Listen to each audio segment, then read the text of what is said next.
Hi. It's so great to be here. My name is Zena Harris, and I am the founder and president of GreenSpark Group. And today we are going to be spending some time talking about sustainable production. And I hope this is engaging. Like, please feel free to jump in with questions or whatever as we go. This is very much a learning exercise for me, as maybe it is for you as well. So I'm going to go through a few parts of this session. We've got a lot of time together. We can definitely have some good dialogue, so please, don't hesitate to raise your hand, ask. So the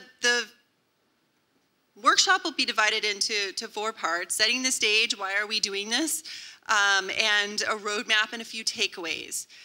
So that'll be how it's structured. So, like I said, please ask questions, be curious.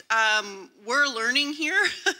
I've been doing sustainability in the entertainment industry for a little over 10 years, and I am learning every day. There's always something new. There's a new piece of equipment. There's a new strategy that someone's come up with. And so there's always something new to learn, throughout the whole value chain of what we call, production, right? So please don't hesitate to ask questions. So GreenSpark Group is a sustainability consulting company, and I founded it 10 years ago in Vancouver, British Columbia. And I had just recently landed there. I had done a master's degree and in sustainability, and I focused on the film and TV industry specifically. And I realized, I studied the studios because they had public information out, the large Hollywood studios. I studied them. I studied other international sustainability frameworks. I put it all together. I pitched it to the studios, and then I got a chance to talk with them all after I finished my master's degree. And right at that same time, I moved to Vancouver. So I was learning a new market. I was talking to folks in a sort of new industry for me, and trying to figure out what was going on and how could we make the most impact, through what I thought was a powerful medium. I'm originally from Texas in the United States, and it is a place where in a lot of ways there's a lot of great things happening, but in a lot of ways when it comes to sustainability there are not a lot of great things happening, and it seems to be behind other places that I've lived.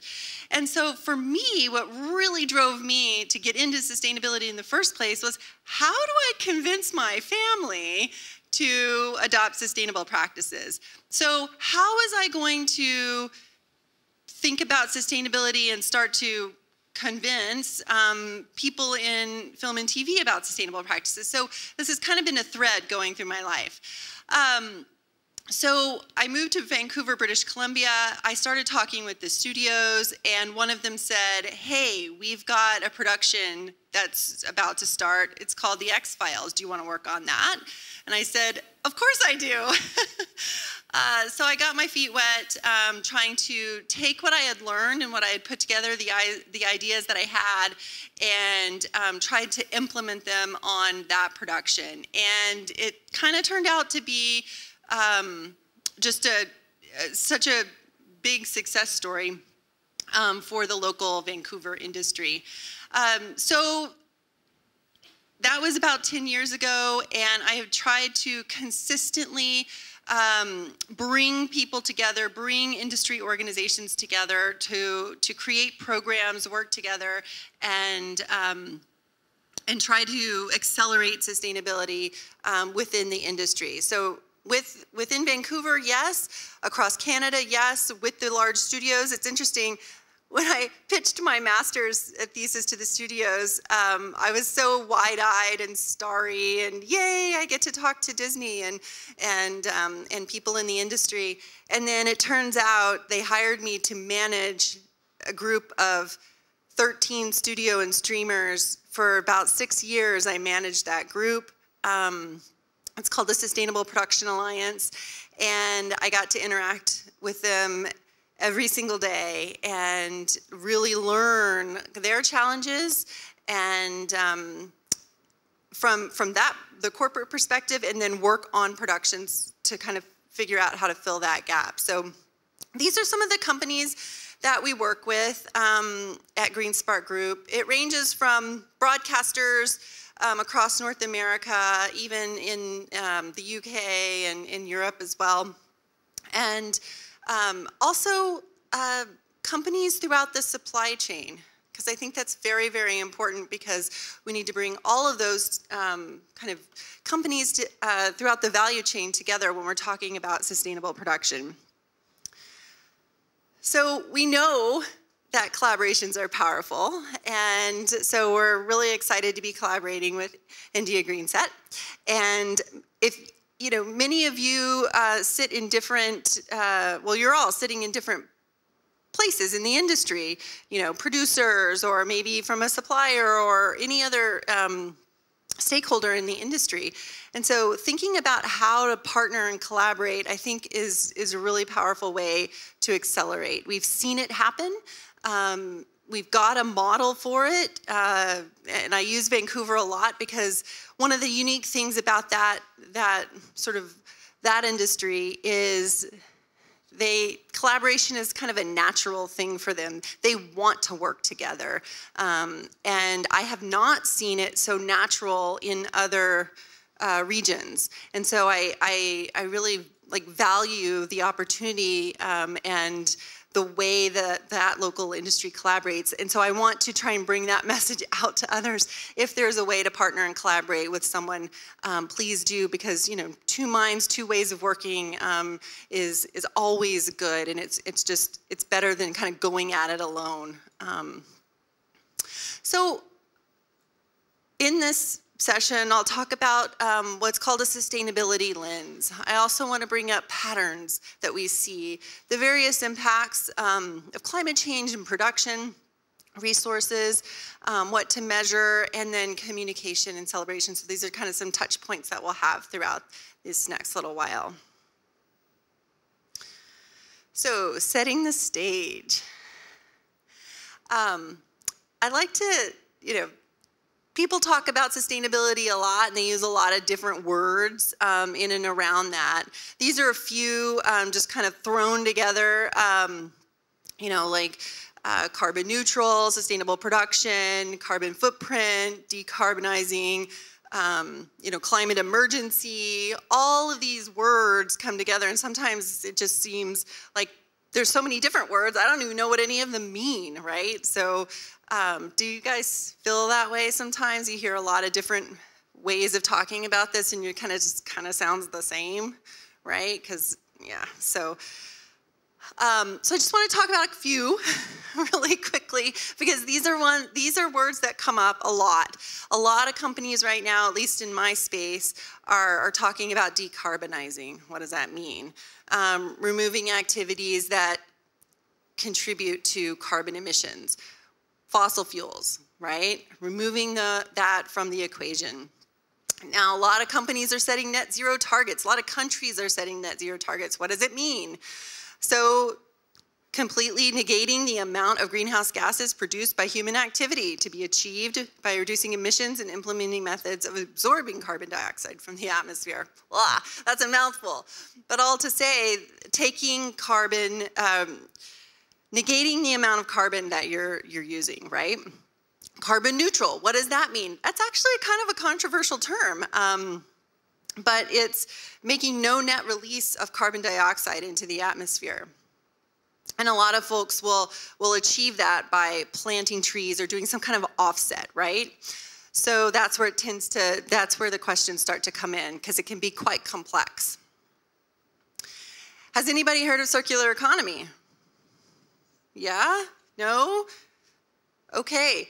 So this is really important, and I think this is really interesting when it comes to production. So keep this in mind as we go through this talk today, because the circular economy principles are focused on design. And design is focused on creativity, and that's what we do really well in this industry. We create something, a scene from something that was written on a page. We design first, right? That is a key step in our production process. And I think the circular economy principles really hold well for sustainable production, and I'll kind of get into that a little bit too. But essentially, what we're looking at here is designing waste out of the system. And waste can be physical waste, like plastic water bottles, or it can be waste like emissions, right? Designing those out of the system.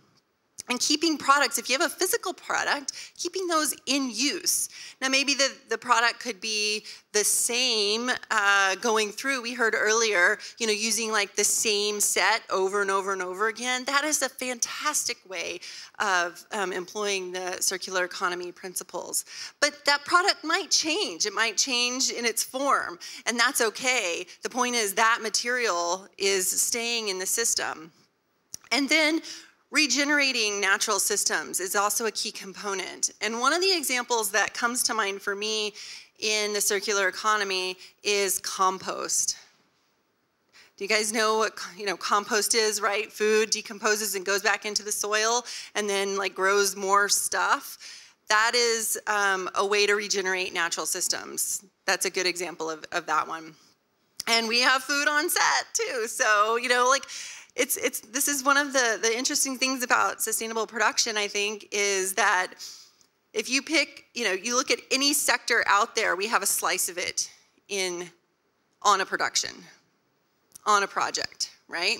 Transportation, construction, food services, fashion, accounting, human resources, goes on and on and on, right?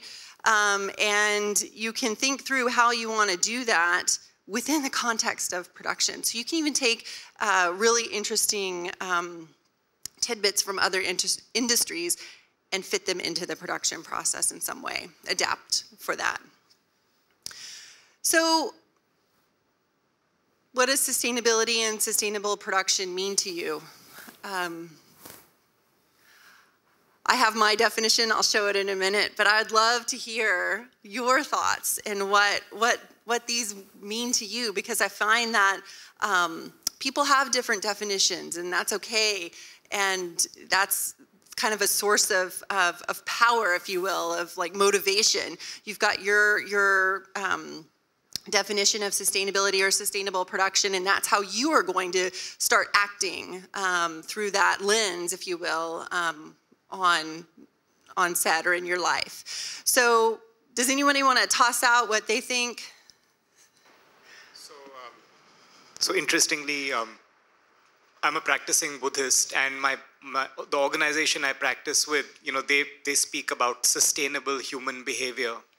So how do we behave in a way which is not wasteful, not generating harm, accumulating waste? So, so for me, I always come back to it that in my behavior patterns in whatever I do, whether it's at home or work, how is it something which sustains other life around me as well and is contributive rather than destructive?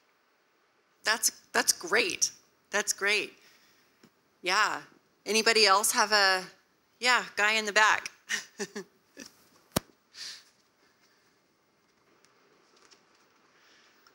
In conventional wisdom, we all go through a business cycle where you start with a capital, and then you produce, and then you sell, and then you get a profit, and you again go to capital. So in my entire business life, whether it was service or whether it was production, I always made sure that anything that we did, there was never a wastage, and it always went towards environment, went towards what today is now what is called as SDG, is made sure that it went towards alleviating either poverty, thought people, as a byproduct. So that to me was sustainable, because it came back to me in it came back to you in intangible ways. Later on, the concept of what they call balance scorecard and all came in. So I think each of us, like this gentleman said, that in all our lives, whether it is business or personal life, we can ensure and make sure that whatever we do comes back to us or goes to others in some form or manner. And that is sustainable to me. Right. So it's even bigger than yourself. It touches the community. It touches, like, and we use community broadly, like it touches other people around us, right? So what we do matters.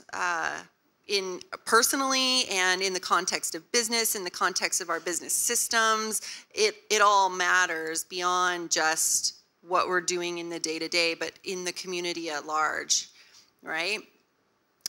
Anyone else? Yes. Oh, great. So it's very interesting. Needs of today should not compromise of the future. That's sustainability if you really look at.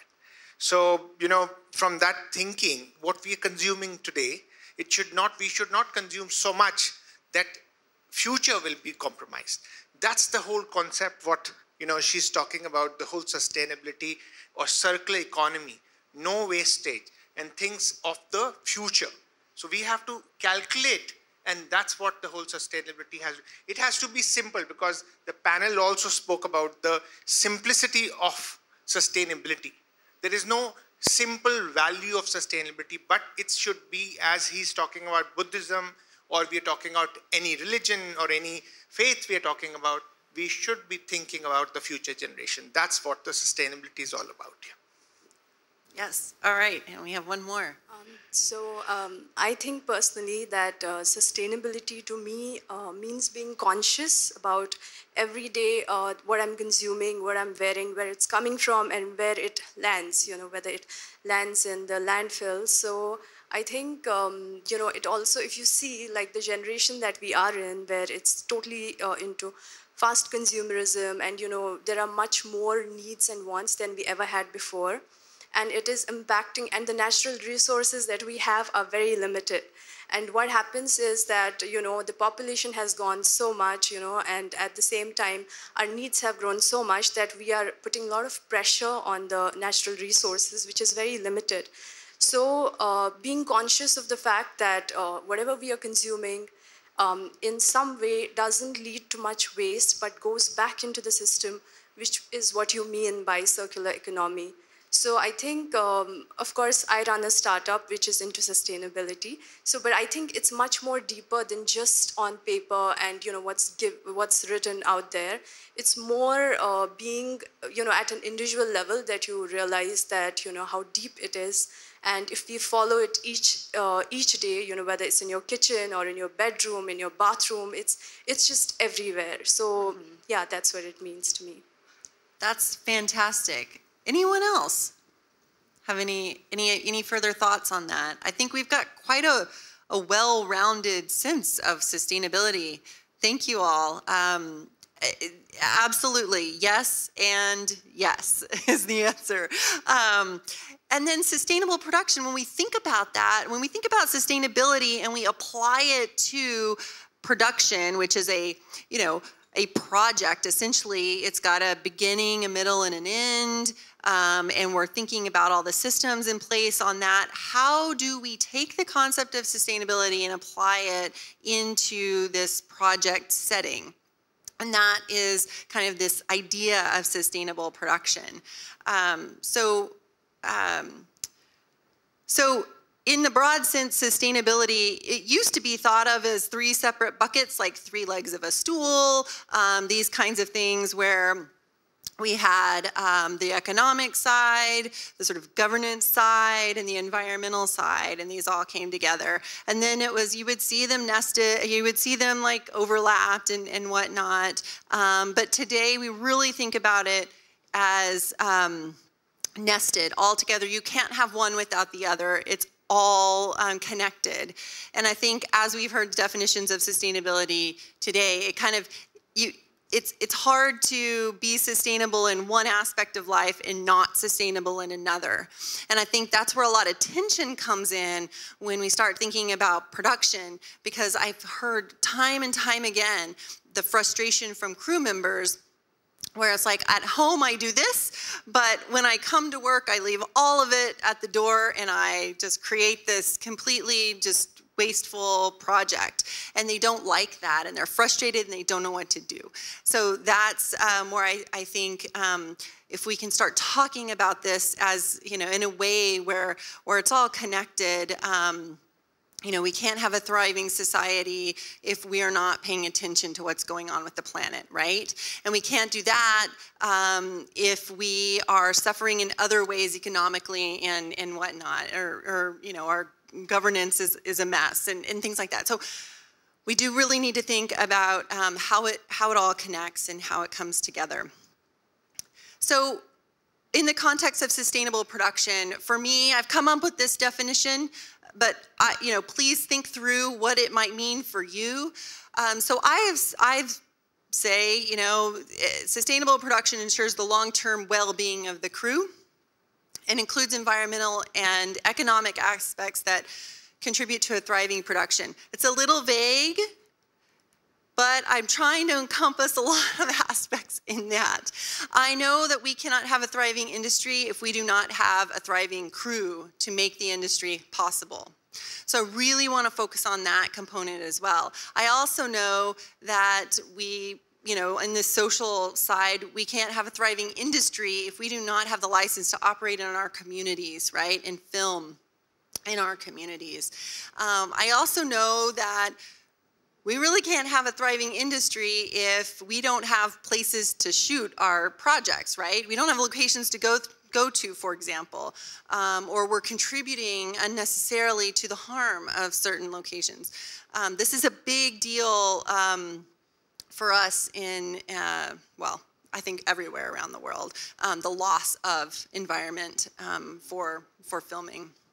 And it doesn't make sense if the economics don't work, right? So it's all nested together, and I think when you look at it in terms of a single project, all of these components need to come together in some way to make that project sustainable.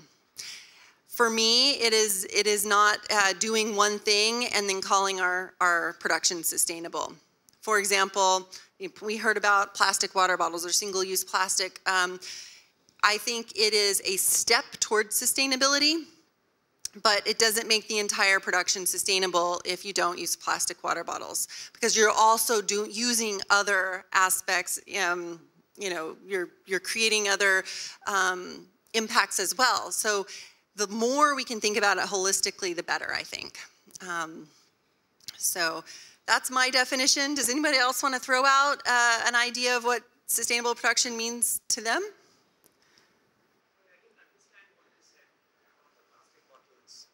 Oh, go ahead. I didn't quite understand what you meant, that what does it create, if you could just explain a little bit. Sure. So for me, I'm thinking of sustainability holistically, or sustainable production holistically. And I'm thinking about it as an act, a practice, right? So we practice sustainable production. It's not like a noun, we just do it, right?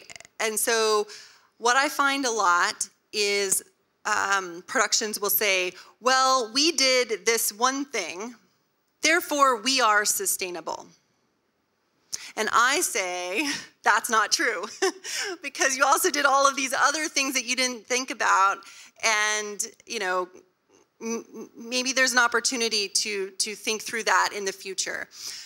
So I think that sustainable production is more of a practice. Yes, on one production you might do one thing, and that's fantastic. On the next production you can do that and another. On the next production you can do those two things and another. Or you can, you know, encompass, you know, rally people and do multiple things. But you are constantly practicing this. And so to say a production is sustainable as, you know, a final, like, end thought, I think is kind of doing us a bit of a disservice.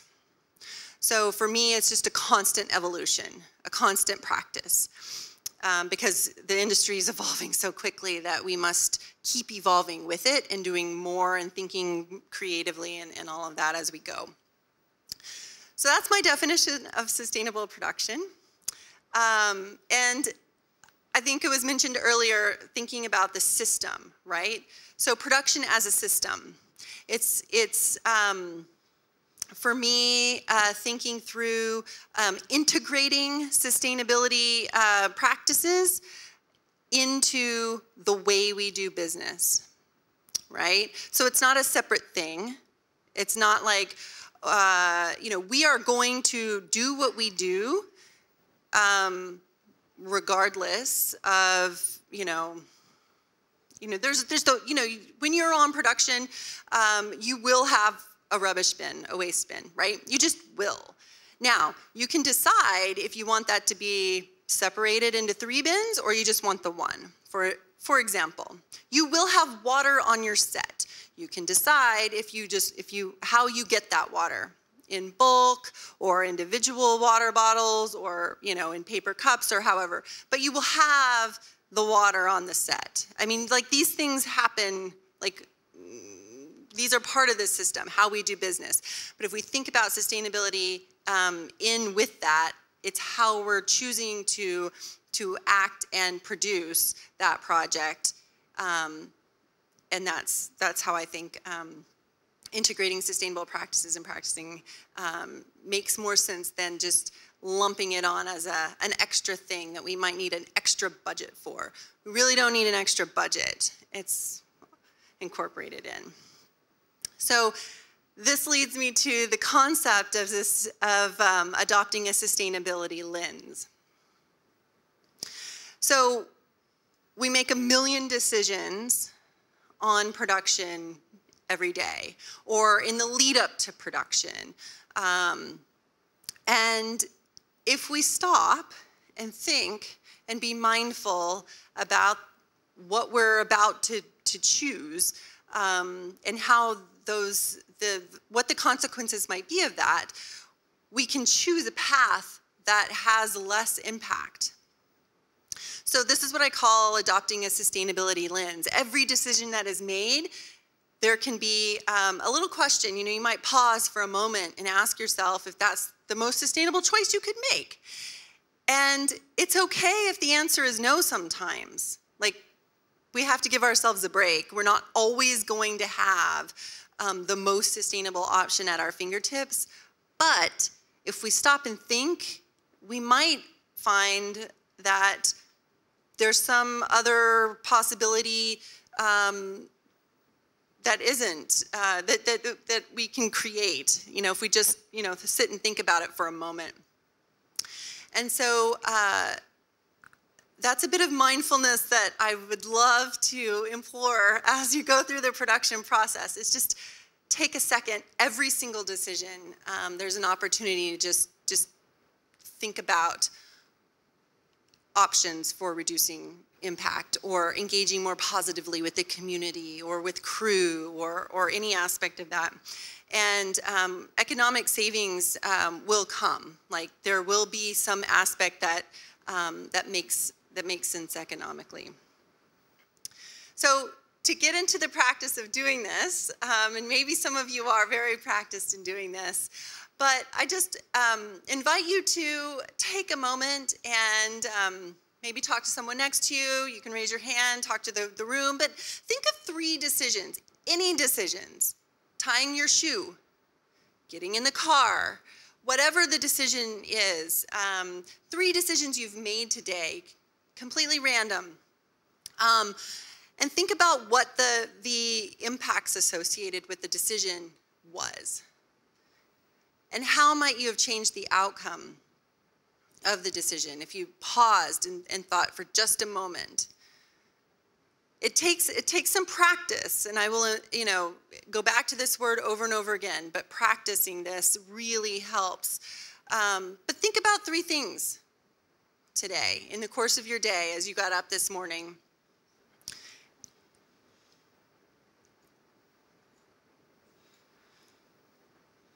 What the impact was, and what the outcome, how you may have changed the outcome. Does anybody want to share a decision? Yeah, you want to share your... Glass bottles. I was very happy to see the glass bottles in Sofitel. Oh, yeah. Yeah. Yeah.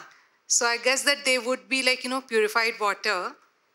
And the nice thing is that they've got these aluminum caps, which are, I guess, you twist them off. So you're kind of sure that, it's not polluted water or whatever. And I guess they can probably put them back on later. Sure.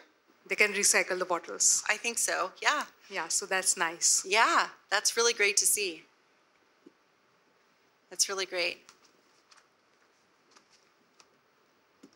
Talking of glass bottles, what we have started doing in our house is we have a big glass jar in which we fill water and keep it out in the sun in the balcony.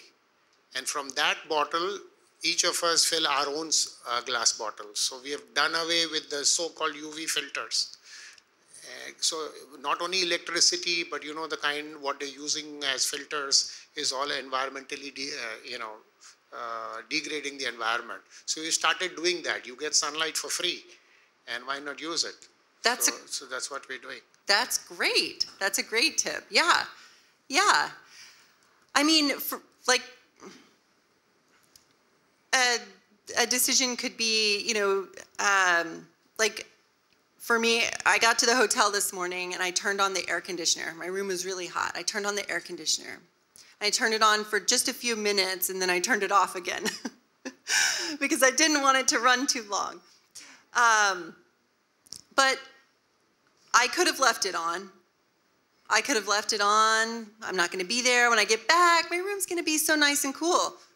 That was a decision I made, right? That was just, and it's random. It's, I decided to walk. I could have taken a car, but I walked a few blocks, not a big deal. That was a decision, right? You can choose. You make these decisions all the time. But it's a practice. And so this is just a way to get us into the habit of take anything that you're doing and think through for a second if there's a lighter way of approaching it.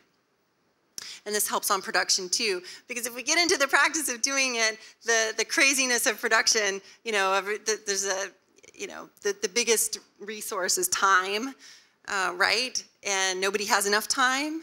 But if we take a moment and practice this, it'll be built into how we make decisions, and that'll help us along the way.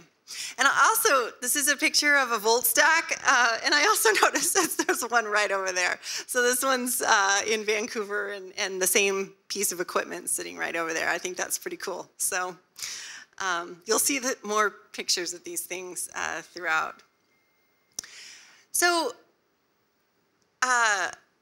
in order to make a change or do anything differently, we have to break some sort of pattern, right? We are kind of governed in our lives a bit by habits and patterns, right? And so if we are going to make changes, then we have to break that up in some way, right? And so I invite you to think about that as you do your work, whatever part of the industry you're working in. Think about how to break a particular pattern. If you notice yourself doing the same thing over and over again, that might be a chance to stop and think, how could I do this thing a little bit differently, right? So that's a key concept in this whole part of sustainable production. Now, switching gears just a little bit, why are we talking about this in the first place? So we're gonna talk through that. It was mentioned earlier, the science, and I only have a couple of slides on science, but does anybody know what 1.5 degrees Celsius means? Yeah, I see some head nodding. Yeah? The temperature rise before pre-industrial temperature rise before there's irreparable harm to the environment, to people, in many ways. So this is what the Intergovernmental Panel on Climate Change decided was the the temperature in which we, this is the threshold. We can't go above that. And we're a little over it right now. We're about 1.1 degrees Celsius over pre-industrial temperatures. So this is just to show that carbon dioxide concentrations in the atmosphere have consistently gone up. This is measured in various observatories around the world, and it's consistently going up. We should be around 350 parts per million. We're at 420 and rising. So it just keeps going up. There are seasonal variations, and that's what you see there. But this is from the Mauna Loa Observatory in Hawaii. But there are others around the world. And so this is just, science is very clear on this. So concentrations of CO2, carbon dioxide, and this is from burning fossil fuels. So we have to figure out how to decarbonize, which is one of the terms I brought up earlier. So I mentioned the IPCC. This is from the chair of the IPCC, Intergovernmental Panel on Climate Change. We're at a crossroads. The decisions we make now can secure a livable future. We have the tools and know-how to limit the warming. So I think that that's just, really clear. We have what we need now in all aspects of life to reduce our global warming, climate change impact. So this can be applied to the work that we do every day in film and TV. So what are the impacts of production? Anybody want to throw any out there that you observe? We talked a bit. You heard a little bit on the panel earlier if you were here. But what are the impacts of production? Okay, so here, I'm sorry, I wanted to catch this thing, but then by the time we reached, it was it got really late, so I really missed the first few parts of your talk. But I would like to share some of the experiences that I went through, trying to bring sustainability into film production. So I've done so far 2 feature films and 2 anthologies. So the first film was our own production, and so I was trying to implement, trying to shoot this film as sustainable as possible, as responsible as possible. So even though it was my own production, I was producing and directing it. So we were shooting in some remote location in Rajasthan and in Telangana and all that. So in fact, after the first day, I saw when I went back to the location, it was in a really serene location, and then I see just plastic cups and bottles everywhere. So I was insisting on my production team to keep the place clean, have extra garbage bags, and 2 days, 3 days. So the 4th day, I didn't see any change at all. Even though it was my production, then I appointed 2 people extra to to make sure that everybody throws things in the bag, and so that went on for 2 schedules. I try to keep the sets, my set as responsible, as sustainable as possible. But then the thing is on my 3rd schedule, we went little out of budget. So some other an investor and a producer got inside, and so even though I was part producer, I had no control over my own set, right? And that really hurt me a lot, because I was so the moment you finish a shoot and you come out, you see that a garden raided by this these maggots. So that's how I felt. And then when I did my 2nd film, I was just a writer and a director there. I was not a producer. And this film was, I think, the only Indian film. It's called Bhumika. It's there on Netflix. I think it's the only Indian ecological horror film. The film is about Earth trying to communicate to humans, say, guys, enough. So, of course, the first half of the film starts like a horror, But in the second half, you kind of come to know it's actually not a ghost. It's actually Earth's own way of communicating to humans that, you know, you've done enough damage. And we shot this film mostly in, you know, in really like interior parts of Nilgiris Hills near Ooty. So when I went, like, you know, for the recce, so the place was like completely serene, like, you know, so the tigers, it was a tigers, like, you know, walking path. So during one of these shoots, like, of course, like, you know, I hardly had any control over how the set should be run because I was not the producer of it, but I tried to implement it as much as possible. But so during, like, you know, my cinematographer was the lighting, and then, like, you know, I took a walk because I wanted to clear my head. When I came back, I just, like, you know, saw my own set, like, you know, from a distance. There were like 5 generators, you know. I mean, of course, like, you know, I tried to, so here, like, you know, I made sure that, like, you know, they don't throw garbage and, like, you know, all that, like, you know, I controlled. But then, like, you know, when I saw my own set, like, you know, from a distance, I could just see smoke everywhere, you know.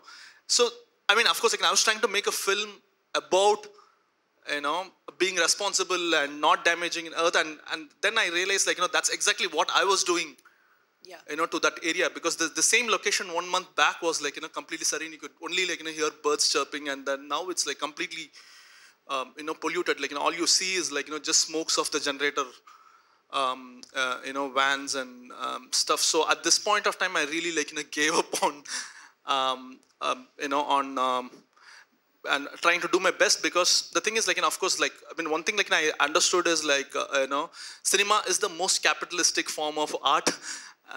You know, we can't really, you know, do, you know, try our, you know, efforts much. And secondly, like, you know, it is a very polluting business, you know. It is a very polluting industry. So, and then on my third experience, like, you know, when I did, like, you know, one of these anthologies for Navarasa, so one thing, like, which I saw was, so this anthology, like, you know, was a Netflix, like, you know, first Netflix, you know, South Indian original, I guess. So there were, like, a lot of restrictions when it comes to, like, you know, COVID, because, like, we were shooting in the peak of pandemic. So, like, a lot of restrictions on, like, you know, we had, like, green area, green zone, red zone, yellow zone, and, like, you know, where who comes, and then, like, you know, how every equipment has to be sterilized and all that, right? And everybody has to be vaccinated, and there are, like, so many layers of, you know, a vaccination process, all that. So I was just thinking, like, you know, if I mean, until, like, you know, you implement, until we implement, like, you know, this level of, you know, care, you know, when it comes to sustainability, you know, towards production, I think this industry will be one of the most polluting, you know, industry in the world. Yeah, there are a lot of impacts, no doubt. I think you touched on several. You talked about waste. You talked about generators and the pollution, which is also a health, impacts health. Yeah. Noise pollution, that's another one. Especially the, you know, when we're talking about, like, you know, pollution, especially in India, we don't think about noise pollution, right? And, like, noise pollution is, like, again, like, especially, like, you know, when you're shooting, like, in a really, you know, in remote interior locations, like, you know, I mean, that's something, like, I think, again, like, you know, we have to, you know, really, because Indian productions, Indian sets are really loud. Really loud. You know, especially, like, I try to do sync sound, like, I only do sync sound, so I try to keep my set as quiet as possible. But even then, I'm just talking about, like, you know, if any other, like, you know, Tamil film set is, like, super loud, like, you know, there are mics, and especially if they're shooting a dance sequence, like, you know, next 5 kilometers is, like, you know, you can hear all you hear is, like, you know, this Dandanaka music going on. Yeah. So I think that also, like, you know, we need to, like, you know, figure out a way to, I don't know what to do. That thing right there. Yeah. No, but you're right. That is a big impact. And we don't think a lot about that, but noise pollution, right? Yeah, so you get the idea, right? That there are lots of different impacts of production. I'll take you through some research. this is coming to you from the Sustainable Production Alliance that I mentioned earlier. 13 studios and streamers in the U.S. This is a group that I managed for a few years. They started pulling together their data. We hear, when I started working in sustainability 10 years ago, we focused on what we could see because we didn't have the data to really understand where the impacts were. So we focused on waste a lot because that's what we could see, and we still do, but this has changed the paradigm, really. So this report, it's on the greenproductionguide.com. This report came out a couple years ago, and the studios pulled together their data. So this is just, emissions from, I think it's 161 feature films. And you can see tent poles, you can see what the emissions are there. It's, maybe it's hard to read, 3,370 tons of carbon dioxide for a tentpole film. And, so then, you take it, you go, large and then medium and small. So you can see like big budget productions have quite an impact, right? This is just, what it equates to. In the US, that's 406 homes worth of energy for a year. So that's what that tentpole just one equates to. And there are so many, thousands of them made every year. This is, from the same report, this is showing that across feature films, the largest contributing factor was fuel consumption. So now we know, where's the big impact? Fuel consumption, right? It also costs a lot of money. And, in North America, fuel prices are going up. I don't, maybe they are here too, but it just costs a lot of money. And so you can see for tent poles, 48% comes from fuel, large 54%. So it's mostly from fuel consumption. Now, what about TV? This is 159 one-hour scripted dramas. And so you can see here, a one-hour scripted drama, 77 tons of CO2. And this is per episode, not the whole thing. So just in an episode, 77 tons. And then it goes down half hour, single cam, multicam, and then unscripted. And you think about how many productions are made, right? This adds up very, very quickly. And you see the blue here is fuel. So that's where we're getting that, the conclusion that fuel is the biggest source of carbon emissions. And so this is per episode. We're looking at 1 hour scripted drama, 58% is coming from fuel, half hours, 57. So a lot of it. In unscripted, you see most of it is air travel, right? Because these are like documentaries, that sort of thing. So a lot of travel happens. But you can see here that we're starting to hone in on where the impacts are. And so it has shifted the conversation a lot from waste to decarbonization.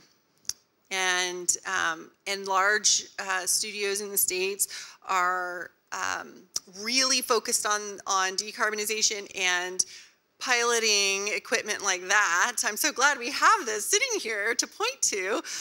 Battery power stations to reduce the use of diesel generators. So, okay, what does a ton of carbon look like? I mean, this is just 1 ton.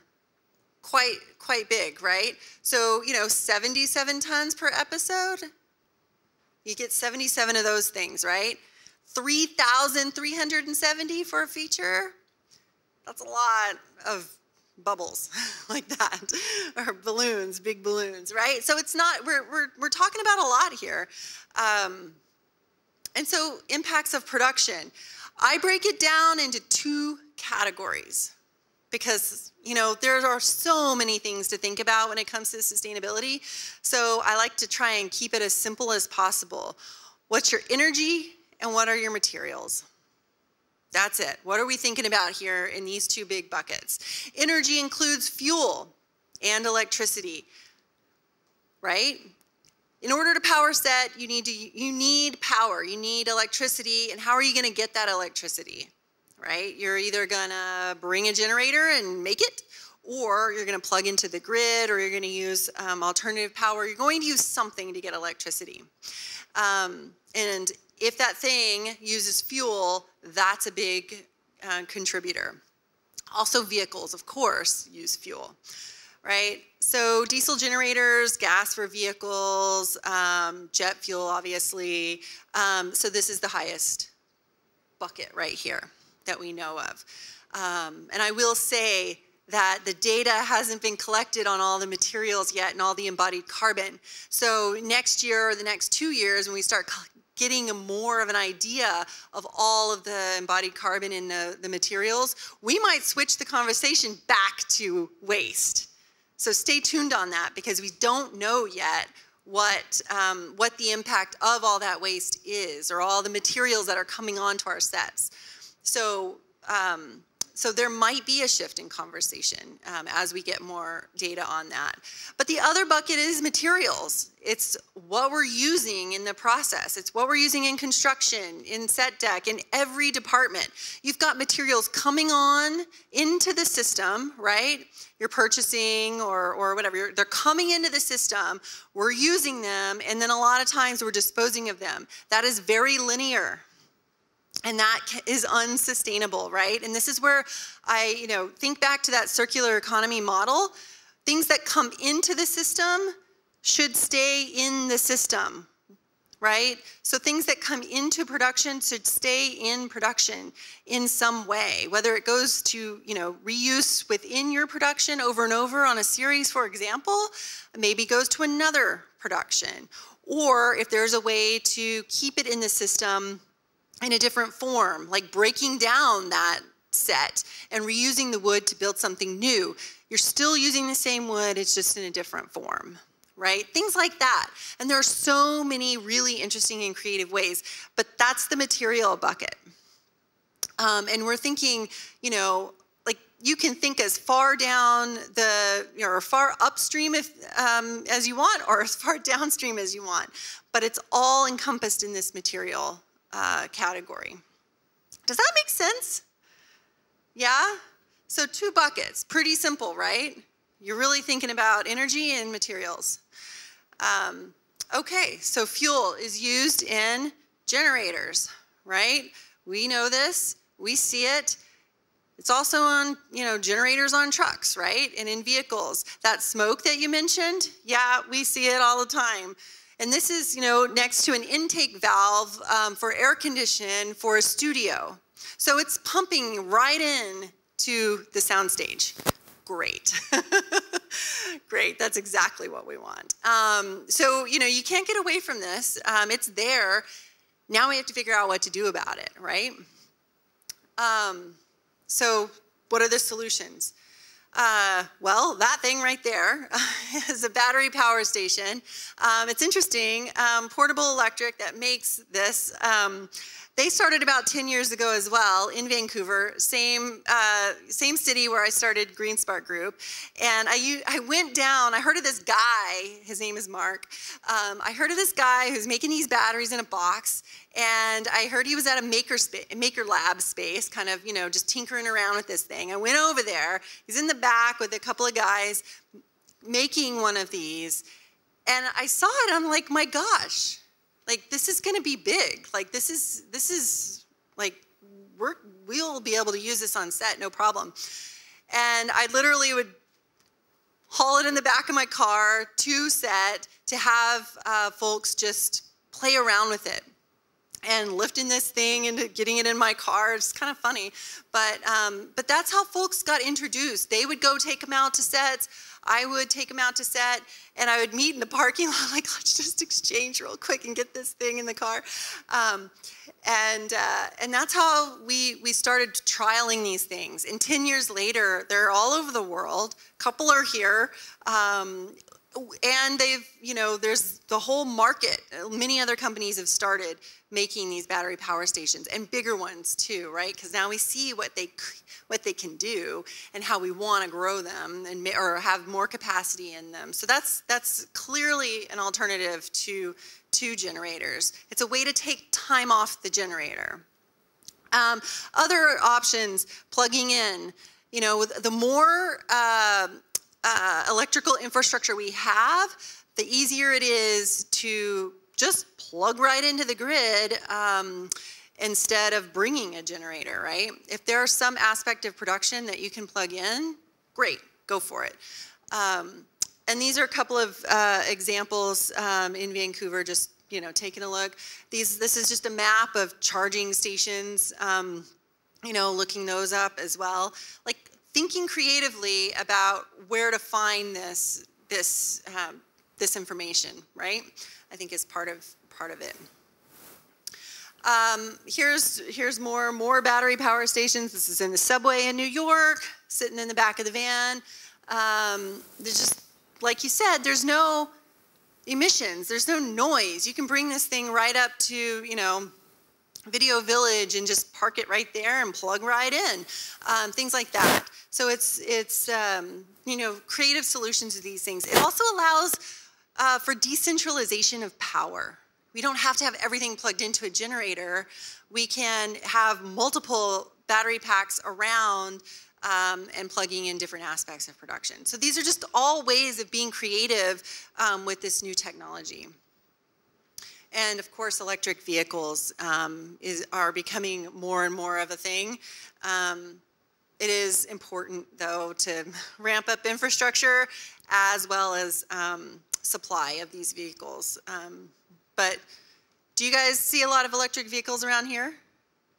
Yeah? Yeah? Great, great. And what about on production?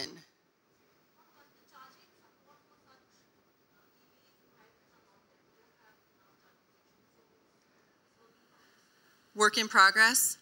But do you think that there is the ability to scale fast now that you kind of, that you know what's needed? Do you think there's an opportunity to scale? Yeah?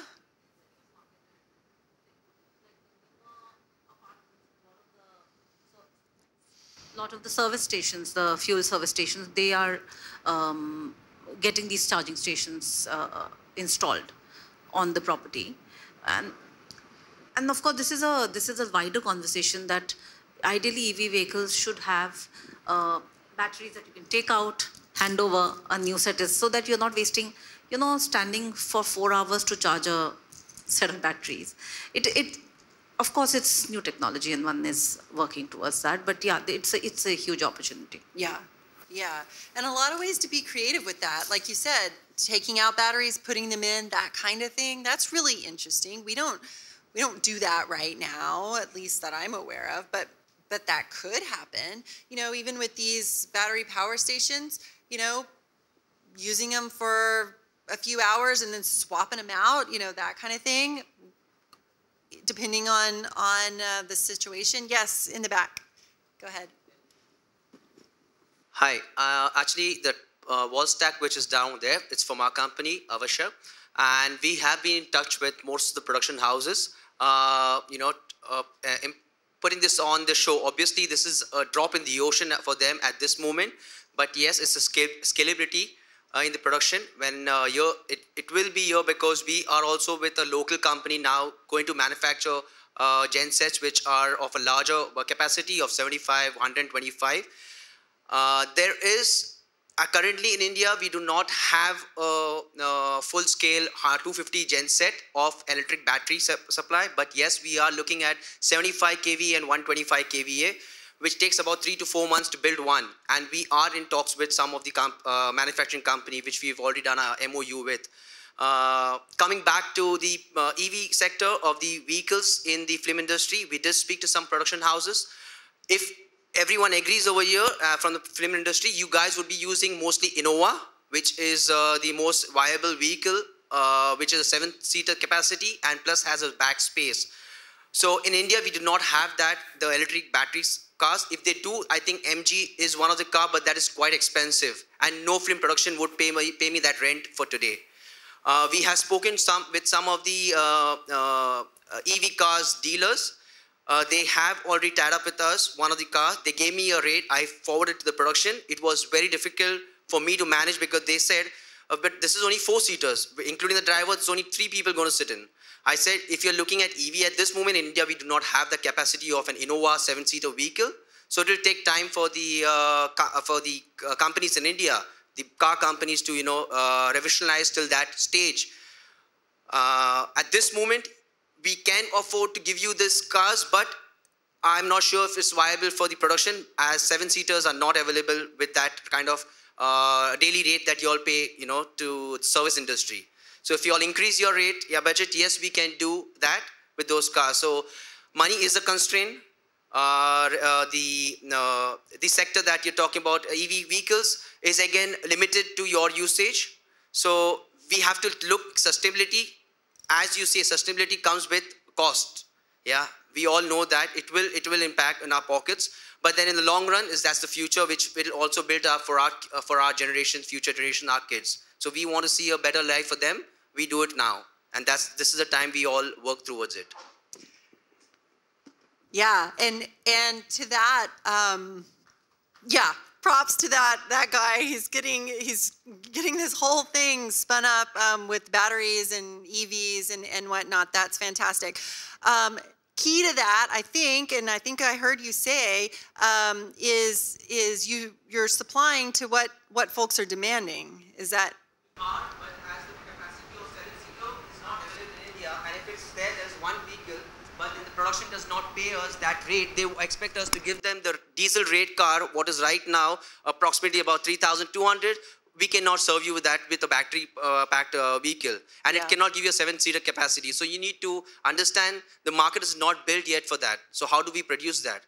And the government should initiate that, kind of, as we also said, we're looking at lithium battery in India, manufacturing. So when that stage comes in India, which we are also looking at merging with people on that, on some productions, it will take time to get to that stage where we can build to your needs. But at this point, we are not looking at our needs plus our sustainability. We have to look at sustainability now.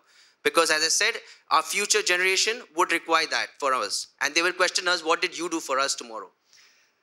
For sure. So my take home from that for you all is to demand. Demand. Tell them what you need. Ask, ask, ask, ask. You don't get it on the first production. Maybe you don't get it on the next one. Maybe you don't get it on the next one. But by the time the third or fourth one comes around, maybe they'll have it for you, right? And yes, so I will give you an example of this. In Vancouver, British Columbia, I don't know, 4 or 5 years ago, we had like 4 rental car companies that supplied the industry. None of them had electric vehicles available for film or TV to rent. So we couldn't get them. So it's an industry organization where multiple stakeholders come together. It's called Real Green. We brought in representatives from every single one of those rental car companies and said, hey, if you stock EVs, we will rent them. And how do we know we'll rent them, we as an industry? Because we got over 100 producers to sign a petition saying that they would rent an EV, even if it costs more money, on their next production. Just one. They would rent it. And so we took that petition, we showed it to all of the rental car companies, and one rental car company said, okay, we'll order 10. We'll order 10 EVs. Those 10 EVs were rented immediately. Immediately. I mean, there are like, hundreds of producers, right? Lots of shows going on at any given moment. And they brought 10 EVs in. Those were gone right away. And that company said, oh my gosh, we're ordering more. And they came and told the industry that they are ordering 50 more. Those were gone immediately. And then the other rental car company said, wait a second, they've got EVs in their fleet, we need EVs in our fleet. And they started ordering EVs. And they are rented. And, different kinds of EVs, we're trialing this, we're trialing that, we'll see how it goes, these various things. So the industry collectively demanded that rental car companies incorporate EVs into their fleet, and it happened. So that is, and at first, there was a price differential for sure. $200 more per week for an EV sedan than a normal, gas-powered sedan. But productions were seeing cost savings in the operation of that vehicle. And they would give it to the department that drove, they're tracking, mileage or whatever. They'd give it to set deck, to the buyer. Go buy using this vehicle. And that actually saved that department money on fuel. So just being creative and thinking through, and even if you just have one and you give it to your high mileage driver, you can save money on the operation of that vehicle over the course of production. And we've calculated this out for vehicles, and now the price of EVs is on par with any other vehicle. There's no real cost differential. And because of the operation savings, they're actually now saving on the price of that electric vehicle. So this can be done, and the industry can come together and make it happen. And that's just one example of how it happened. So let's think through the second bucket real quick here. What are the challenges and opportunities with materials? This is where I see a big pattern alert for you. Remember earlier I said, in order to make a change, you got to break a pattern. So the pattern of production. Think through that pattern of production. This is all the same production right here. This happened to be the X-Files. A lot of stuff went into a bin. But that got chipped up in the end, so we're using it for landscaping now. So there was a second use, just not a reuse second use. But this is the construction mill up at the top. They're building sets down here, what you see. And then at the end, it all got crushed up. Now maybe that set wall could have been used for something else, right? This is the pattern of production. We build, we use, and then we destroy, right? So we got to figure out how to break that cycle. We know it's there. We plan for it all the time. So what are some solutions related to that? Well, when you talk about materials, you're talking about all sorts of materials, right? So yes, it is the construction material and keeping it in circulation. It's also food and giving that out to the local community. I heard on the panel earlier that was done on a production. Has anybody else had experiences with donating food or giving material away to others? Yeah? So we again, as a company, do that on the film sets. So we tie up with different film studios and production houses. We do donate the food which is left over. More than donating, we try to minimize the food brought on the set. So that way we do not, overspend on the food as well as wastage. So the first thing that comes to our mind, as we are one of the sustainable company implementation partner for the production houses, we do manage the waste. We do suggest them what are the sustainable equipments to be brought on set, like water bottles replacing a plastic water bottle. So even packed foods and all, we try to see that they are kept at a temperature which is edible to eat after 2 hours. So there's no food poisoning. And the main important thing is to reduce the food brought on the set, where many people will not eat at the time late hours in the evening. So reduce that. That way you'll save it going to the landfill rather going in someone's stomach. Mm-hmm. That's great. Yep. Go ahead. On the last shoot that I was on, it was a small experience. It was because of the plastic bottles that were there, I just requested the line producer to put a message on the call sheet that said that if you bring your own water bottle, we'll fill it. And it actually had an impact because he told me that the amount of bottles that we used in a day went down. It was a small thing, but it was a breaking of a pattern because you get used to the fact. That's awesome. And I think that, that what it showed me was that I think if somebody just does it, people realize it's possible. We just don't realize it's possible. I mean, I work with a German co-producer who told me something which I would have never believed, but, his guild of producers have decided not to travel by air for any of their film work. And, I know, having been in production, that we have so many issues with time, and we have issues with budget. But something that was said on the panel earlier is that if you decide to do it, initially it might feel that you might be compromising on some of the quality of your work. I think at that time you have to realize that it's an investment for the future. But I think that over time, everybody finds ways to do this effectively you learn ways how that it cannot compromise the quality of your work. But I think somebody has to take an initiative. And I think, just amplifying our experiences to each other, saying that, okay, we tried it and it worked.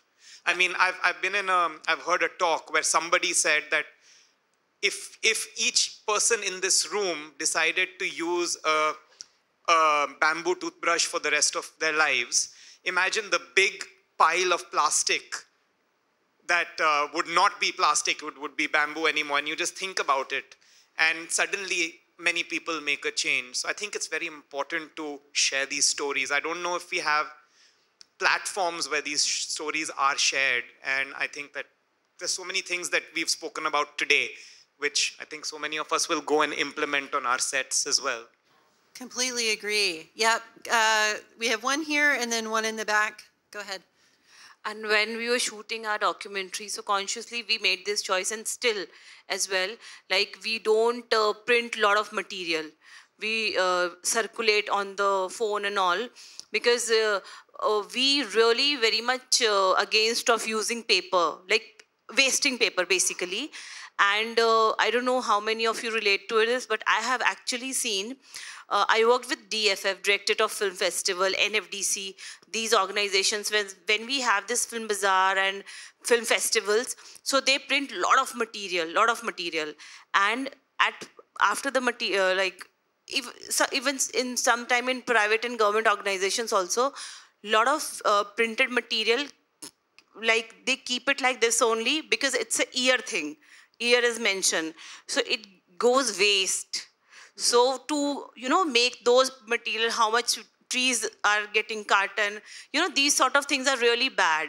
So if, yes, all of us use less of the paper, and even till today also, whatever papers we have, I had a last shoot, so we wrote it, editing notes on the paper, on the diary.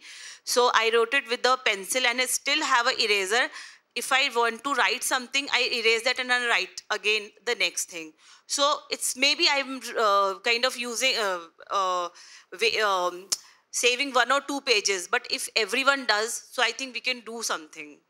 Agreed. I just wanted to add this. Yeah, that's great. And you had a comment. So here, like I said, I tried implementing this in my first film, which was 7 years back, and I tried doing it in my second film, right? So now I'm in January, I'm starting my 5th film, so which is again a kind of a little big a studio film. So what I realized was the bigger the project gets, the less control a director like me has over so these kind of things in the production. So I'm assuming that I'll have even lesser control than what I had in my first film. And so this is the 8th year, I'm still struggling with it.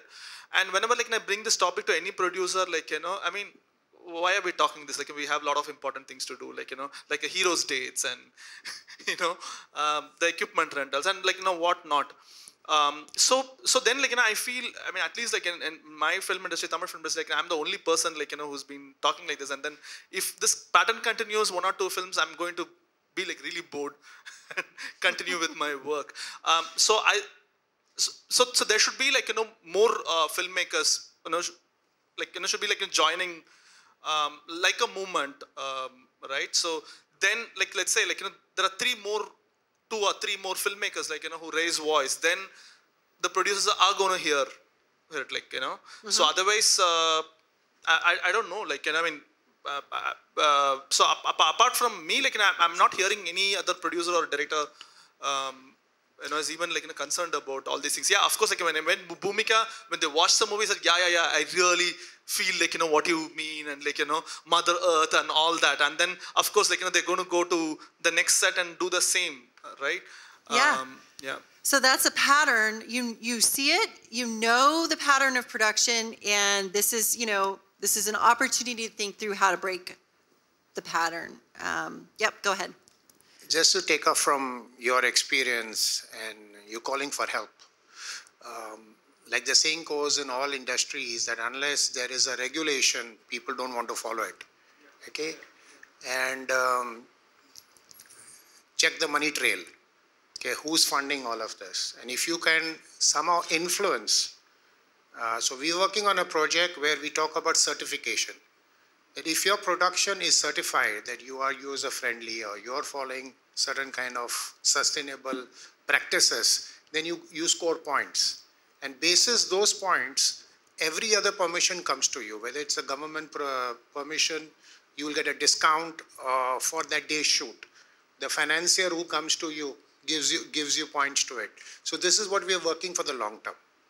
So that any industry, if there is a certification, and of course you got to follow it, there would be inspections, there would be checking, and I think that would be a good beginning, because in a way, indirectly you're forcing people and you're giving them a benefit to follow.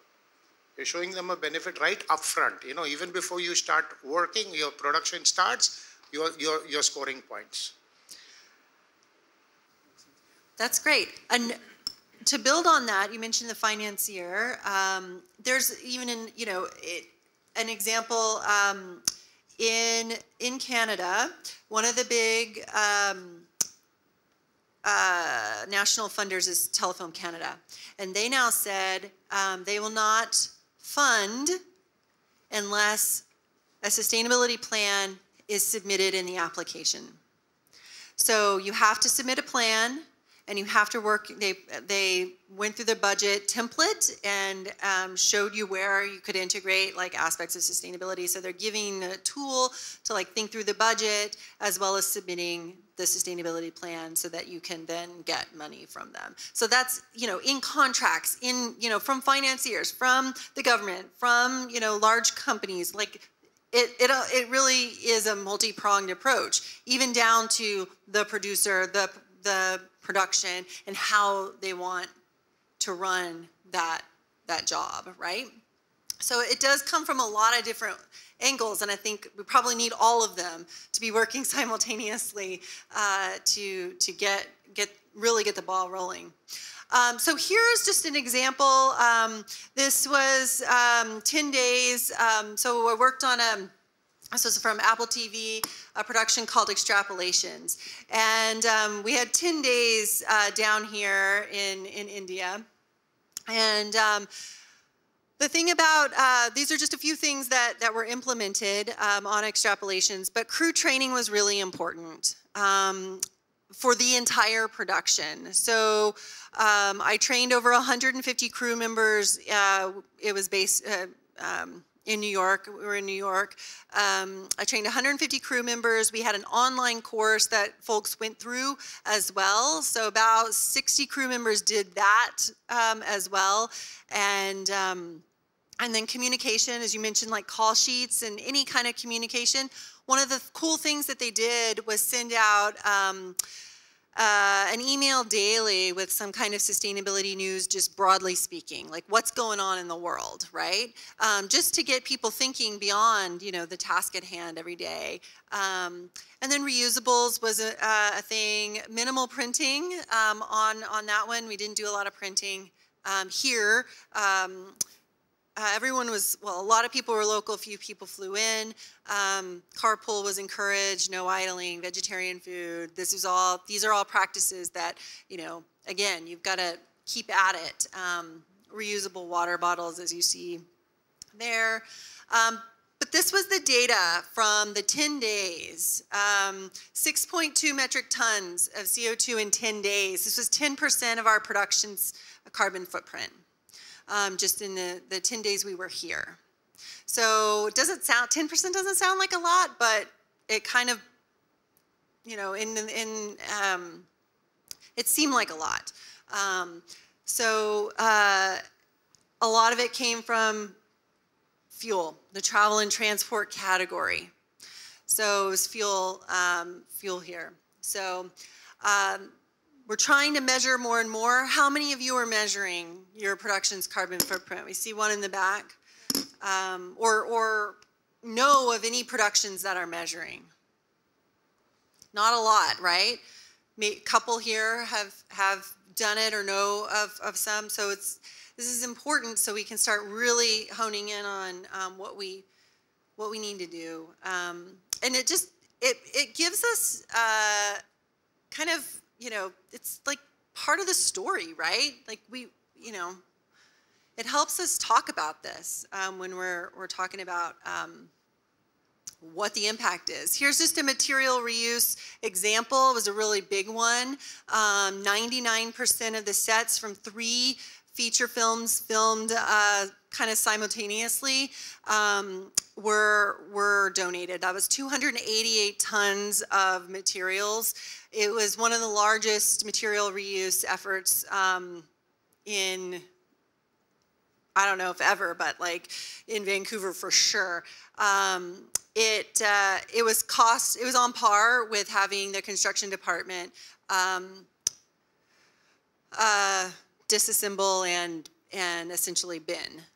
So we took the cost of the labor that would have been taken into account. We took the cost of the hauling fees, and that would have happened. And it was, you know, the material reuse effort was on par with that. So none of that went to landfill. And that was the 50 Shades trilogy a few years ago. So everything we do has a ripple effect. I mean, we talked about some leverage. We talked about, or in the previous panel, we heard about impact, inspiration, the leverage of the industry. But it really does, when we start talking about this as a film community, it really permeates through everyone. It's great to hear stories about what's going on out there and what you can do, what's possible. Also in the community, people love to hear the cool stories from film and TV, right? So that gets them thinking about it as well. And then health and well-being. This is all part of the story, and what we do on set really has a ripple effect. And this, I think, was coming back to what someone said earlier about momentum, or just agency. If we hear these stories, we get inspired ourselves. We can do things ourselves on production. We can run a department in a particular way, or, you know, we can run the production in a certain way. We can start to rally different groups, different stakeholders in the industry. And we have a lot of power when we start collectively speaking. Kind of to that example that I shared earlier about the producers who signed a petition. This took a week. We wrote the thing, we circulated it to a group, we said sign by Friday, and they did it. And then we took that thing to the rental car companies, right? So this is not like, you know, moving mountains here. This is an email, you know? It is not that hard sometimes if we kind of think about it. Do you all know groups of, let's say, producers, or groups of, you know, whatever position you are in the industry? Do you have colleagues that you could rally, right? It does not take a lot of effort sometimes, and then go to that supplier and say, hey, we want this, right? That is an opportunity we can all take. And if we all come together, you know, even just the people in this room and with the people we know, we could probably make a serious move right now if we wanted to. And that gives us agency in what we do in our slice of the industry. So just to kind of round out what we've been talking about, we know climate change is happening. We've all probably felt it. We now know the concept of thinking through production with a sustainability lens, right? Every decision we make, we know that change comes by breaking existing patterns in all aspects of life, but what we can do in production. And we know that, if we really want to break it down, it comes down to energy and materials for production impacts. And then we can use our collective voice to build momentum and to build agency within our industry. So we all have a solution at hand. We all have power at our fingertips. And I think this is a really interesting quote. This kind of takes me back to the beginning of my sustainable production career. This is from Chris Carter, who was the writer, producer, director of The X-Files, where it all started for me. But it just kind of puts it into perspective, I think, for me. He said, I think it's important to be mindful that we make a product the world can very well do without, a luxury good. And in manufacturing a luxury, we must hold ourselves to a high standard. Not only must we make a great product, but we must also do as little harm as possible. If we kind of keep that in the back of our mind as we do this work, I think we can go a long way with kind of figuring out where the opportunities are. So here's a bit of a roadmap. This is my favorite. I put this in every slide or every presentation I do because it's hilarious and it's so true sometimes, where we can decide to take this in and think it's great but do nothing, essentially put our heads in the sand. Or we can take this information in, we can talk to our colleagues, we can come up with something to do, and we can do it. Whether it's write a petition, whether it's rally and go after something together, whether it's, try and rent one EV on your next production, whether it's talking about, how to get rid of those plastic water bottles, whatever it is, we can all do something on our productions. Whether it's just asking about, hey, can we include this in a contract? There's so many different things that can be done to start to pull together this collective mandate, if you will. If we all decide we want to do it, I'm sure we can do it, right? This is a roadmap I created with the help of about 100 other people, several of whom were from the large studios. I got them involved as well. But it's a little bit cut off, but it's called the Creative Industries Pact for Sustainable Action. Actually, that's a little weird in the formatting. But it's essentially 13 goals, right? 13 things you can do, starting with creating a plan, creating a strategy. What are you going to do? What are you going to measure? That's number 2. And then just going down a list of a few things like prioritizing reusable material, prioritizing low carbon food, these kinds of things. You don't have to do them all, but it's a roadmap, right? One of the things I hear a lot is, tell me what to do. Well, it's different every single time, but if you want the highlights, here are 13. There's a list of 13 you can think through. It's going to look different for every organization as to exactly how they implement. But right now we have 148 organizations from around the world who have endorsed it, saying that they will think through these things. So if it seems reasonable for you, check it out. It's a roadmap. Also, just want to recap this pattern of production. We know it. We know what the pre-production looks like. We do it every single time. We know what production looks like. Yes, it's a different story. We're building different things. But we know that at the end, there's going to be a wrap and a strike, right? And so if we know that these things are going to happen, then we know how to think through them and plan for them. And the planning is the most critical part. Because if we think about wrap and strike in pre-production, then we have time to organize that. We know what we're going to do. We have time to organize. If we don't think about it until it happens, then it all goes in the bin. So that's a pattern that can definitely be disrupted, and each part of it can be thought about in a slightly different way. We can predict. We know what it is, so we can predict. And then look through that sustainability lens and engage and implement. And then reuse. So that's, when thinking through the pattern, these are ways in which we can disrupt it. So what can happen on day one? I mean, sometimes this seems a little overwhelming. We've heard some great examples.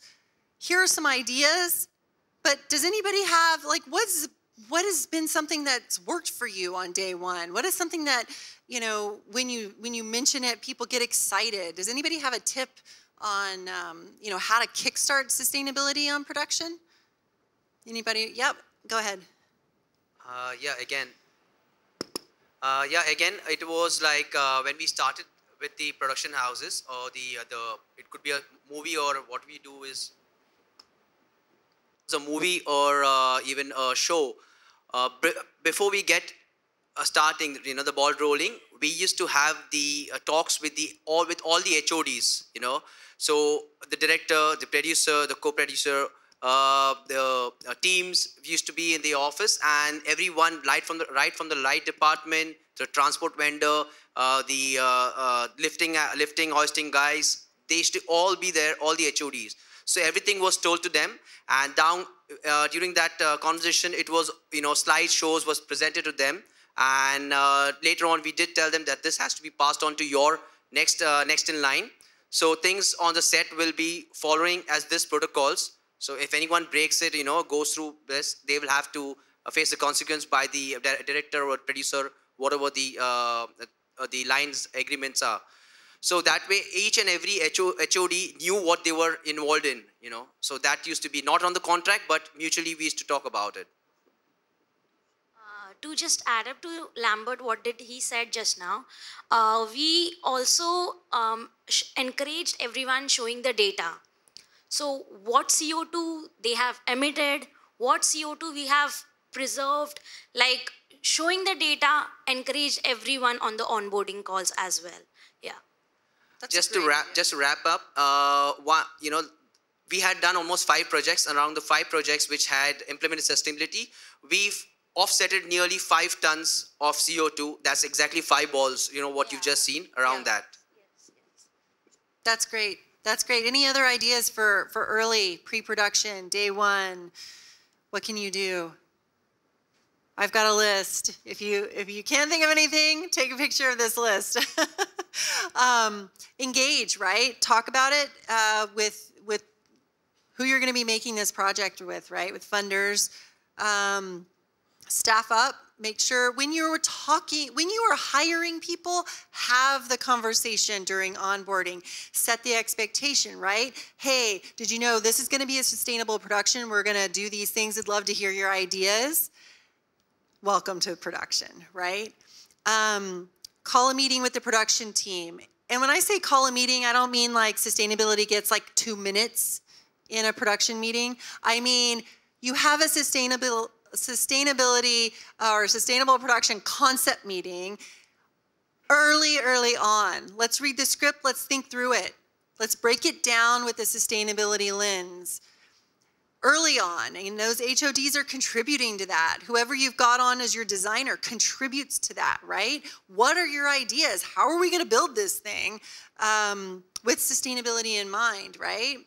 So introducing another meeting to think through what it looks like from that perspective, I think will help go, you know, down the sort of the process of production a lot easier, because then things start falling into place because you've got a plan in mind.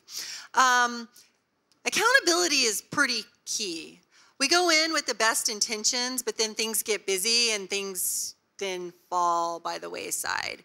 I've seen it happen over and over and over again. I've also seen it happen where the producer comes running out of the office over to the transportation people saying, hey guys, what are we doing? How come we're not, you know, sticking to our no idle policy, right? So it can happen both ways, right? If we hold people accountable, we hold ourselves as a production accountable, we go a lot further. Our impacts go down quite a bit, right? It's super key And then planning for wrap, one of my, if we can do that in pre-production, we know it's coming. Every production wraps, right? If we can do that in pre-production, we're gonna get so much further when it actually is time to strike. And then, using tools out there and that are available to calculate. And here are some questions in the planning process. I've got my 2 buckets here, energy and materials. Feel free to take a picture of those. These are just questions you can ask during pre-production, right? If you're having a hard time coming up with, a way to think through production with a sustainability lens, maybe these will help you. And if you can think of more, write them down too and pass them on to the next team, right? Or go train another team, use these. But I think if we start asking questions early on and thinking through, we'll have a better outcome in the end. We can't wait till the end to find out, how we did. We have to be proactive and think through and plan. It's how we produce anyway. Whether sustainability was in the vocabulary or not, we are planning anyway, right? We're designing anyway. We're building anyway. We're doing all this stuff anyway. Let's think through it with sustainability in mind. Sounds easy and maybe a little trivial, but if we can incorporate a question or two into that pre-production conversation, I think it'll help us out a lot. So these are just a few questions to ask. And maybe these, change them up. If they don't apply in this context, change it up and make it apply. Figure out how to ask it in a way that works for your project. So, getting organized, thinking through, do we have a lot of locations? Are we going to build big? Are we going to, do we have a lot of background in this one? All of these start to add up, right? So let's ask these questions and think through. And yes, engaging with the HODs, super, super important because they have a ton of ideas and they know how they want to run their department, right? So let's see if they can do that in a sustainable way and ask them about it all the time, every week. How's it going? Are we hitting those targets? How do you like those EVs? How are they working for you?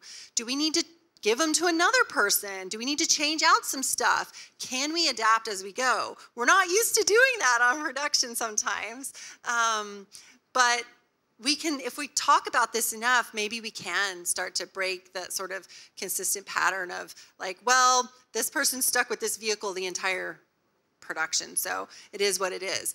Well, it doesn't have to be that way. We've put these constructs in place.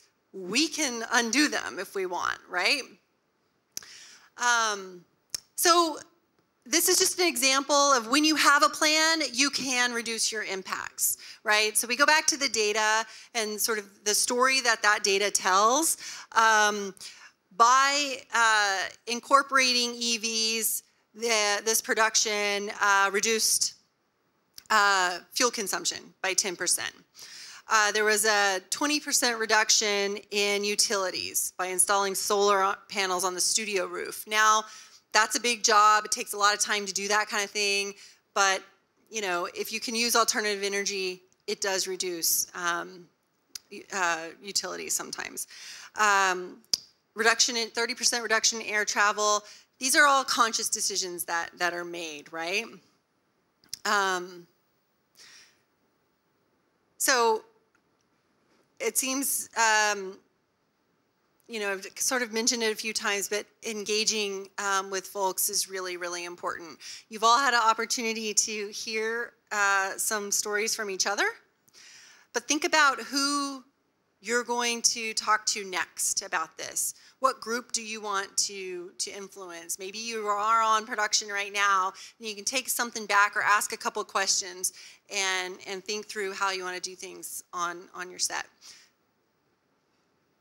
And I know the budget's come up a couple times. You heard about it on the panel, and it's come up today in this session as well. But I also think this is a really big opportunity to break the pattern of this conversation on the budget. We heard on the panel earlier that there are some savings associated with sustainable production. There are also some costs. So let's, I'm not going to sugarcoat that. There are sometimes premiums on things that, new equipment we want to rent or more sustainable equipment, for example. But as we demand more, those costs go down. We've seen that, so use your voices in that way. But also think about the budget in a holistic way. We heard by reusing set material over and over, it saved money in another budget line item, right? So when we think about the budget, we're not just looking at one line item, sustainability. Sustainability is your entire budget. It's every line item, right? And yeah, there might be a cost here, but it's going to impact the budget in a different line item over here because it's all connected, which is what we learned earlier, right? And so I like to say the way production costs money, period. That is why we have a budget. It costs money, period. Right now, we choose to shoot dirty.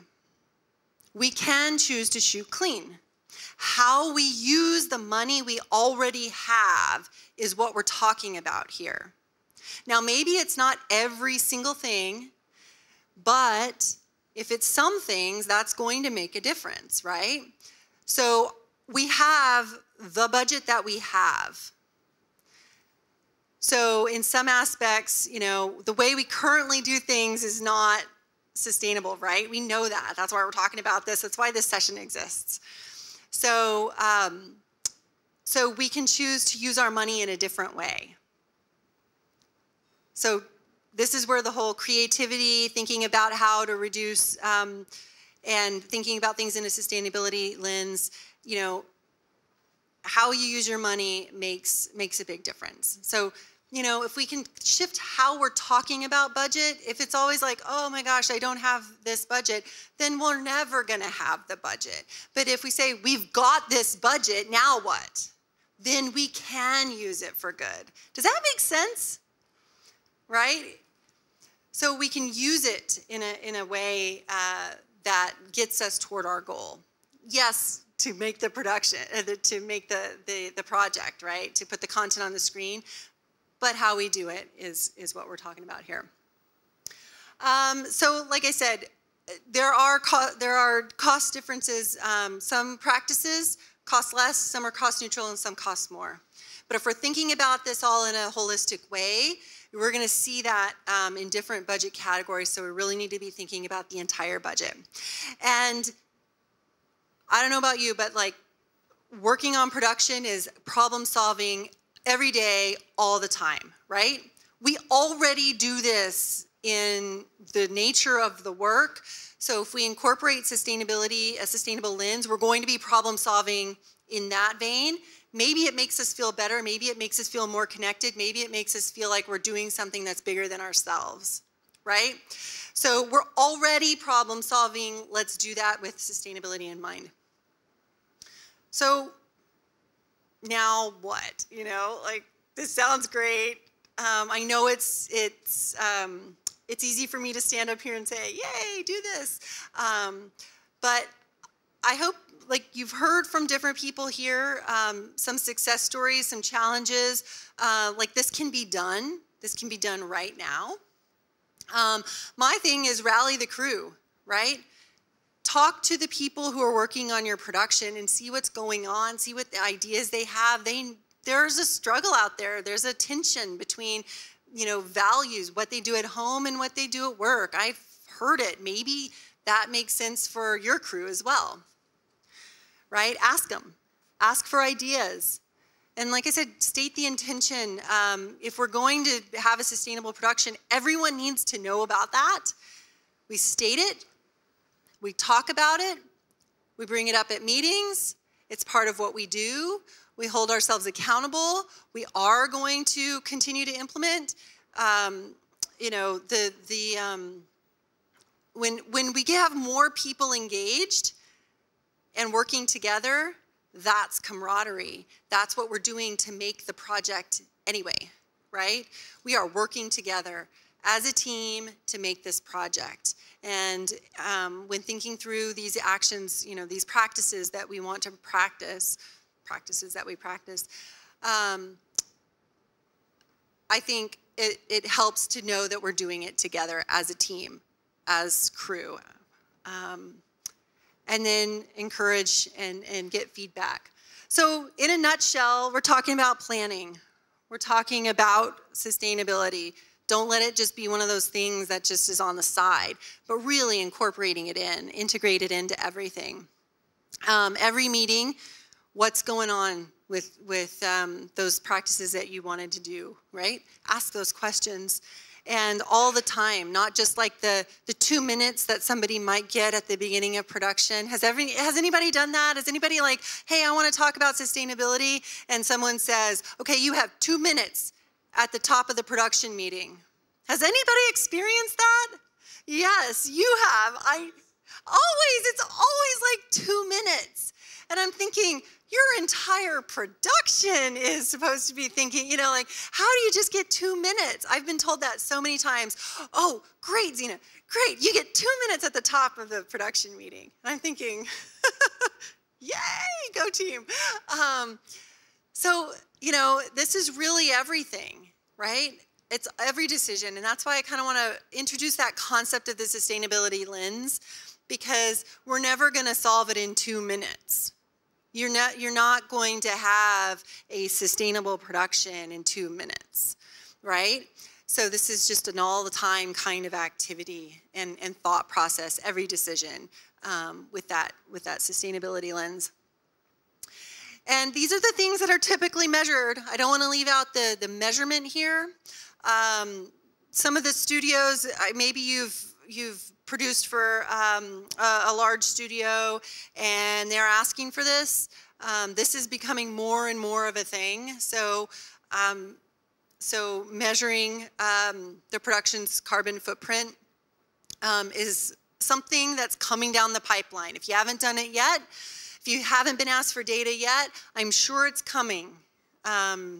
In the next, I don't know, year, 2 years, it's going to be more of a conversation. I'm feeling it a lot in where I sit, and I'm sure you're going to feel it if you haven't already. But these are the types of things that are going to be calculated as part of the carbon footprint. Anybody want to share a takeaway before I share a list? What have you taken away from this conversation? I know we're all a little tired. We've been sitting for a long time. I feel like you could have a mindful and, you know, stretch.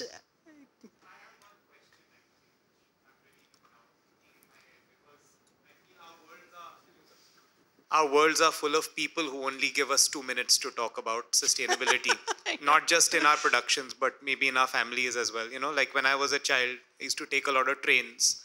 Now, you know, suddenly nobody wants to take a train. Everybody wants to travel by air. And breaking that pattern is always met by a lot of resistance. So my takeaway is actually a big question, that what's my approach to the resistance?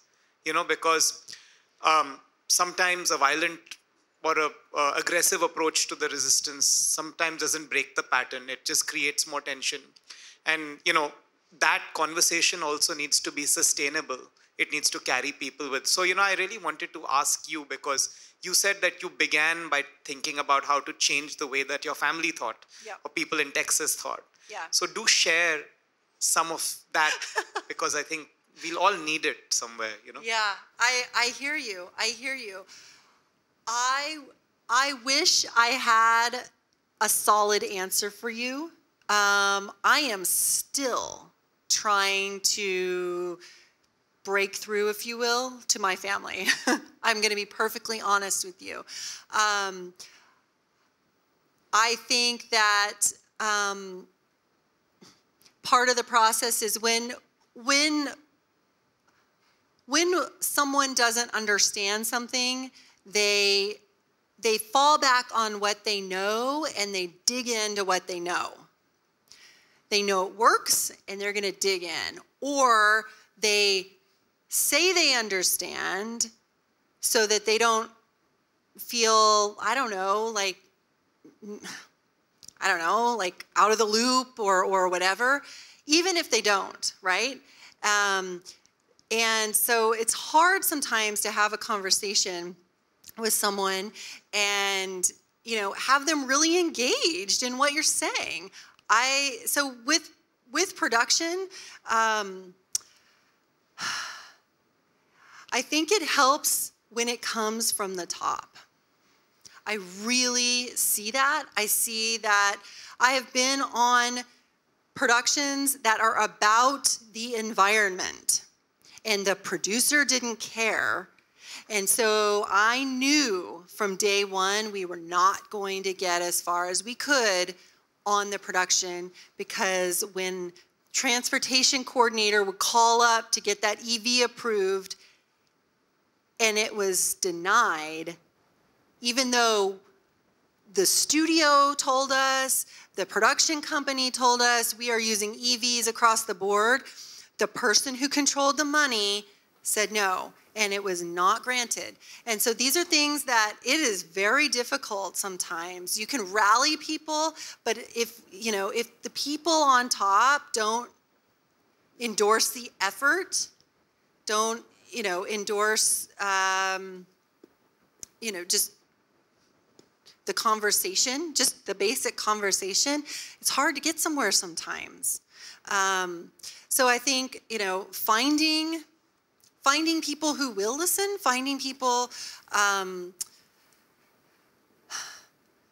at the top that will be a champion for you, and I think modeling it yourself. You can really only control your own actions. At the end of the day, it comes down to what you do. So if you are a department head, if you are in any position of visibility on production and you, bring your water bottle or bring your cutlery set or encourage your department to do a certain thing, people notice. They start talking about it and they notice. And if you can rally those people in your sphere of influence and you're all excited about a thing, I think that influence is, like I said earlier, it's contagious. People see it. They see it. And so for me, I try to just model as best I can. And I'm not perfect by any means, but I try. And maybe people see that. I don't know. But someone in my family did get a hybrid.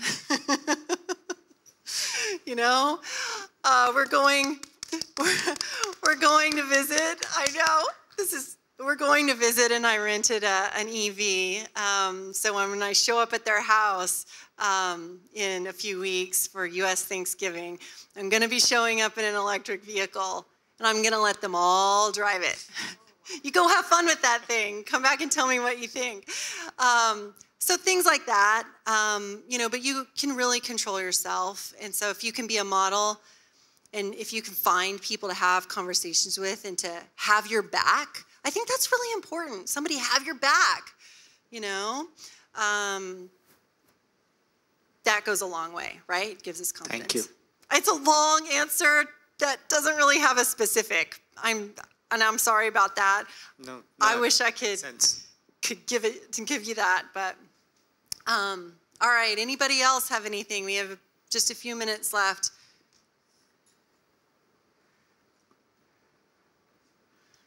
So like I said, after my 7 years of struggle, with this thing, touch wood, 2 of my ADs are directing films this year.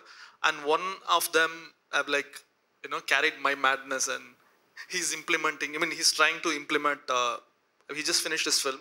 So he tried to implement as much as, sustainable production as possible. So I hope, so many of my other assistants probably next year would continue that. And so I really wish more directors would join a cause like this, or so then we can actually move the rock a little bit further, because otherwise, like in India, it's very tough. Do you have a directors guild here in India? Yeah. Yeah? That's a great place to start. Directors guild. Okay. Is that not true? No. Yeah, it is. But then the thing is, this is a subject I don't think. I tried bringing this up. Yeah. Yeah. No.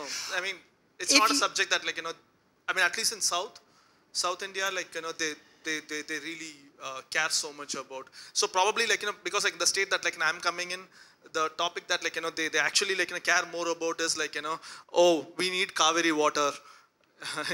From Karnataka, and then the next state would say, no, we're not going to give water to Tamil Nadu, and the actors in Tamil Nadu are super pro Tamil and getting covered. This is the pattern that keeps going on, so when you talk about sustainability and environment, this is not something that really resonates. Of course, the state that I'm coming in, a lot of directors are extremely vocal in a lot of causes, but when it comes to environment and sustainability, I have not personally met any other director who feels the same, except for one of my ADs who's directing a film now. I think it's a great point, and if there's an opportunity, there are other directors guilds in the world who are talking about this. If you need to reach out, or have backup, or whatever the need is, there are other people in the world in your kind of in your similar situation that can help you, right, or provide that. Probably, let's say an international known director comes to our director guild and gives a talk. Sure.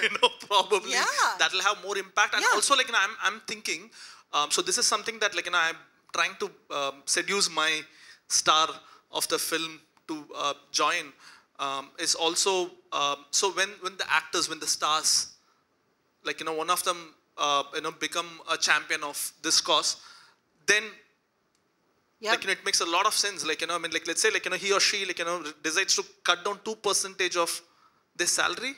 Mm-hmm. We can actually cover all this problems, and then just be vocal about it. Our film is a sustainable film, environmental friendly film, whatever it is, right? So that is going to make a lot of difference. So I'm trying to seduce my stars to totally. This cause. You can. Even in my first even this film Bhumika I was talking about so that film is about environment. They all come and talk in the promotion. Oh, how they feel so much about earth and environment and all that, but it's the same set, they would drink coffee and throw the cup somewhere. And I was having this conversation with my star, and I said why are you doing this? We are making a film about environment. And she just replied, Rati, just you and I, we can't make any difference, right? You think we are going to make any difference? I think you can. No, this was the answer I got, right? Yeah. No, I get it. I'm just gonna throw out, we've got one comment up here in the front. What can we collectively do? I want to, think about that. Go back to your unions, guilds, or industry organization. Think about it. Talk about it. If you need support from your counterpart in another part of the world, let's figure that out too. It is helpful to know that others in your same position are thinking about this. We got to reduce our impacts by 50% by 2030. That's in the Paris Accord. So that's a goal that, just largely speaking, we can all kind of reach for. Individual countries have their goals as well, but broadly speaking, that's something that we can all reach for, and we all play a part in doing that. Real quick, go ahead.